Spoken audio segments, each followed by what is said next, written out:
What's going on, everybody? ChromeOnRust here. Well, this video actually came about because I was going to do an auction house guide, but it was leaving open too many important questions, and I don't have time for a bunch of videos before Reaper's Souls or the auction house closes down. So I want to get the important ones out there first. And the reason I did not do the auction house guide is because, well, they've been beaten to death. Even though I had a couple new things that I wanted to share, some things that are selling on the real money auction house, all the new rares that are selling on the gold auction house. But it was leaving open the important question of how much gold should you bring with you into ROS? Now, I hate to burst your bubble. There's not an exact answer to that. And it's only going to greatly depend on the player, of him or herself, on whether you plan to play for, like a week, get to 70, go to kind of be done, not really looking for the gear grind. If you're going to play for a month, well, then you're going to need more gold than the players playing for a week. This is pretty obvious stuff. Or if you're the guy who's playing for a year, you're going to need even more gold than them. These are kind of going to be the things that you're going to want to look at when you're trying to answer the question of how much gold you should be bringing in the Reaper of Souls. But I think the most important question is going to be, how valuable is gold going to be in Reaper of Souls? Now, of course, not in terms of real money, because we cannot trade gold from one player to the next anymore. But how much more of an advantageous place are you going to be placed in for bringing 100 million into the game versus the player who's only bringing 1 million into the game? It's going to be the kind of question that you're going to want to ask yourself. Think about all the different things, how long you plan to play, what you plan to do inside of the game itself. And I have a few tips here, or whatever you want to call them. They're not even really tips. They're just things that I found on the internet looking on the Diablo page. I completely missed them. Last month there was like 4 interviews with Wyatt Chang, uh, John Yang, Travis Day. I'm going to cheat. Andrew Chambers was the last guy, and they're actually really cool. People like Moldrin, Archon, the guys over at Diablo Inc. Gamers, the guys over at Diablo Fans, they got to get their cake and they got to eat it too, which I heard you cannot do because they got the Reaper Souls beta invite, and then the devs are like, hey, do you want to do an interview with us? I'm not bitter, I promise. Of course, I'm just kidding and everything. So I have a few clips that I pulled from those, and I want to share them with you. And I'm just going to run the first clip. Yeah, go for it.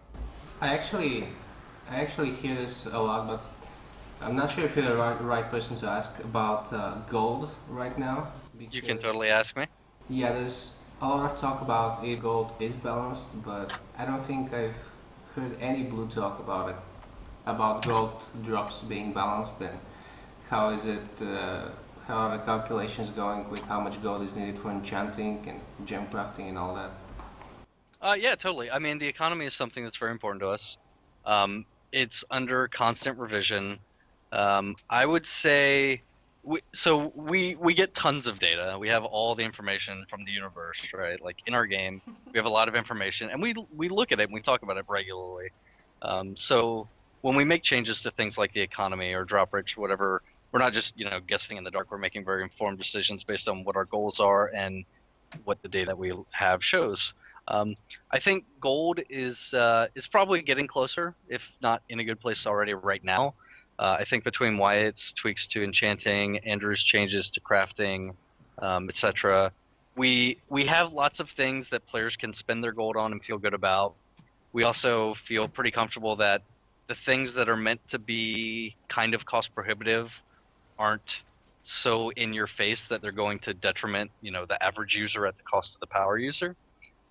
So it's a game that will perpetually be tuned based on what we feel is right at the time. But I'd say we're probably in a good place, and I wouldn't expect to see any sweeping changes from where it is right now.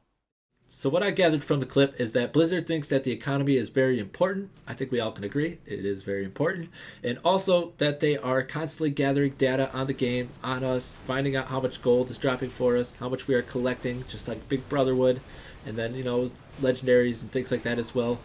If the legendary drop was ever too low and they were just never dropping, or if the gold drops were just astronomically too high, they're going to take that data that they have collected and they are going to tweak and tune their game based on their educated decisions that they are going to be able to make with that data, as well as our uproars whenever they do happen. They do tend to change their game a little bit whenever the community completely cries out, and it is pretty much in unison.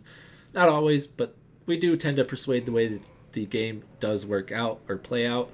Now, they also felt Travis Day just came right out and said that he thinks that gold is in a pretty good place with the way that ROS is when its beta was running. Now, I myself was not able to get into the ROS beta, so I don't have any like first-hand experience to share with you. I really wish I did. This would make this video a tremendous amount easier. But I can say that in our next clip, Shinobi is going to say he was able to get into the ROS beta, and he did say that gold drops didn't feel like they were enough. But I also want to throw out there that Diablo 3 is all about farming items. You know, if it's an action RPG, it's about farming something. Whether it's item, it's some way to progress your character is normally what the game is all about. It's no exception with Diablo 2, Diablo 1, Path of Exile. Oh, he just said it. No, he didn't. Yes, I did. Path of Exile, you know, it's always a grind. They're never going to just give you truckloads of gold, truckloads of items the way that the auction house could. So you are going to want to use it to your full benefit while you still can and acquire as much gold as possible. So they also said, Travis Day said that there are things in the game that are meant to be cost prohibitive. Now, what exactly does cost prohibitive mean? I actually looked this up so I'd have a good wording to share with you.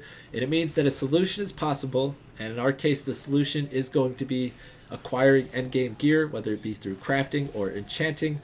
So a solution is possible, but there is going to be a financial burden, and it may be of significant value, or it may be even greater than the benefit that is going to be received. Now, if you haven't been keeping up with Diablo 3 or Reaper of Souls, there is going to be something in the game that's going to allow you to enchant items. The Enchantress, what do you know? Very clever name there, guys. Clever name. So we're going to enchant these items, and we're going to be able to re-roll one property on that item, but it is going to exponentially increase over time. So we roll it once, it's going to be like 100k. We roll it twice, maybe it would be 200k. We roll it again, maybe it'll be 300k. I don't know exactly how they are playing all that out, but it's going to be constantly increasing in value whenever you want to be able to re-roll that stat. So the more gold you have, the more you're going to be able to do these things. And like I said, Diablo is about farming things. So they're never just going to give you 45 mil. Just back that truck up. Here's 45 mil. Take it or leave it. Only the auction house currently can do that in the game. And when it's removed, there's going to be nothing like it in Reaper of Souls. So we are going to go ahead and run clip 2. I have a question getting to more, I guess, little more broad questions here. The gold that you currently get in Reaper of Souls, I'm sure you've heard this before, it is not enough. A lot of players are worried that they're not going to bring enough gold into the game. Are you planning on increasing the amount of gold that we get for bounties and such, or for rifts, or just for collecting in general? Or do you feel like it's currently where it needs to be? I don't know what our target number for number and chance we want to give you per hour played or things like that are. But we do have a number. This is something Wyatt and Andrew worked on, tuning gold to us, so I'm not the best person to ask about that, but it's definitely on radar, and it's something that's easy to hotfix and tune if we feel it's not good enough. It's being watched, but I don't really have any information aside from that. Related issue just is on the enchanting cost. You just changed it so legendary rings require a flawless imperial and amulets, and there's no more gold cost on those. I actually like that change. I read an article about that a couple of days ago. People were debating it, but it seems like the bottleneck is now meant to be gems. You need 9 marquee gems to enchant those instead of just whatever gold you have lying around. Oh yeah, having different costs for things is good. It gives you an option. You know, if I have for some reason way too many gems, I can enchant rings and amulets instead of something else. Well, we have way too many gems after 2 months of beta and just stacking them up, but I can see at launch when you need 9 marquee every time you want to make this enchant, you're not going to have 500 of them built up. So that might be a tuning issue. I guess I'll keep an eye out for that, or ask Andrew to. I think it's a good change. I mean, it's just a different bottleneck. I assume that was part of you guys' general urge to make gold less essential and less valuable, so people who bring over 10 billion from Diablo 3 will not have a huge advantage. Well, people who come over from Diablo 3 with a bunch of gold, our gold sink for them is increasing costs on enchanting a single item. The first thing that I heard right away, me being very interested in questions like this, is what is the targeted number of chance and crafts per hour of playtime? Unfortunately, John Yang was asked a question but was not able to answer it, which is a good thing and a bad thing, because it would have been really nice to have the answer to that question, but it's also good to hear that he's focusing on what he should be in the game and he's not worried about the things that he's not even a part of in the game. Travis Day, John Yang, they both came out and pretty much said that if item drops in general or if gold drops are ever an issue, it is something that is going to easily be able to hotfix and tuned. But whenever a game launches, when Reaper of Soul launches, things go haywire, things go awry, and if it is in the case of gold and gold drops are maybe too low, the players who are bringing gold from Diablo 3 into ROS are going to be in a slightly more advantageous spot for that short duration before the hotfixes and everything do hit. The hotfix may not hit for a week, maybe it'll only take them a day, but if something like that did happen, there is going to be that even slightly more of an advantageous spot that you are going to be placed in. Now, if they tune the game around what Diablo 3 vanilla was in terms of gold drops and the balancing acts that they had, that's exactly what it was. It was a complete balancing act, at least for me. I wasn't doing a ton of flipping, and I wasn't finding a ton of good items. So I was just working off what the game was providing for me.